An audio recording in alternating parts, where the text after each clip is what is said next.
धरती पर इस सदी का सबसे बड़ा विस्फोट हुआ है। इथियोपिया में हाईली गुब्बी ज्वालामुखी 12,000 साल में पहली बार फटा है।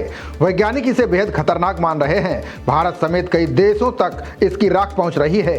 इसके अलावा वैज्ञानिक इसे हिमयुग की शुरुआत भी मान रहे हैं। प्रकृति के क्रोध की धमक आज भी इंसान को कांपने पर मजबूर कर देती है। इथियोपिया के उत्तर पूर्वी इलाके से बेहद खतरनाक खबर आई है। यहाँ का एक ज्वालामुखी 12,000 साल बाद अचानक सक्रिय हो गया।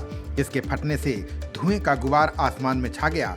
धीरे धीरे लाल सागर के पार यमन और ओमान की ओर ये धुआं पहुंच गया है।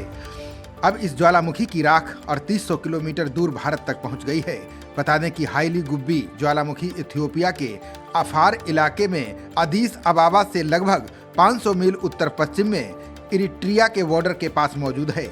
इस ज्वालामुखी से कई घंटों तक राख और मलबा निकलता रहा। इथियोपिया के अधिकारी का कहना है कि इस घटना में कोई हताहत नहीं हुआ। इस विस्फोट से स्थानीय पशुपालकों के समुदाय पर आर्थिक असर पड़ने वाला है।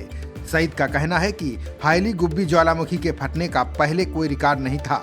अचानक इसमें से लावा के साथ धुआं और राख निकलने लगी। इससे यहाँ रहने वालों की रोजी रोटी प्रभावित होने का डर है। उन्होंने कहा कि कई गांव राख से ढक गए हैं।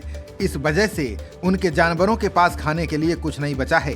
ज्वालामुखी की राख सोमवार रात करीब 11 बजे दिल्ली एनसीआर में भी पहुंच गई। मौसम विभाग इस घटना पर बारीकी से नजर रखे हुए हैं।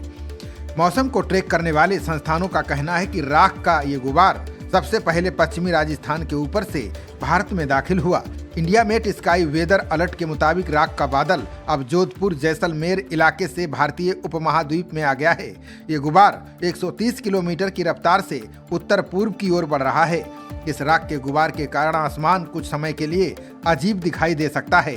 ये राख 25,000 और 45,000 फीट ऊपर है। इसको लेकर एयर इंडिया की 11 उड़ानें रद्द कर दी गई हैं। वैज्ञानिक इस घटना को हिमयुग की शुरुआत मान रहे हैं। ऐसा इसलिए है क्योंकि विस्फोट के दौरान ज्वालामुखी से राख, धूल और सल्फेट गैसों की भारी मात्रा निकलकर पूरे वायुमंडल में फैलने लगी है। इससे चारों ओर एक तरह की धुंधली चमकीली परत बन गई है। ये सूरज की रोशनी को सीधे धरती तक पहुंचने से रोकने लगी है।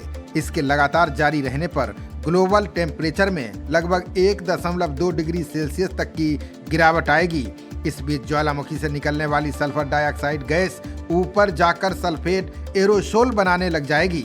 एरोसोल सूर्य की किरणों को और भी ज्यादा रोकते हैं, जिससे ठंडक कई महीनों से लेकर 2-3 साल तक बनी रह सकती है।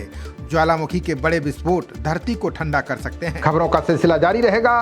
देखते रहिए जनप्रवाद। नमस्कार।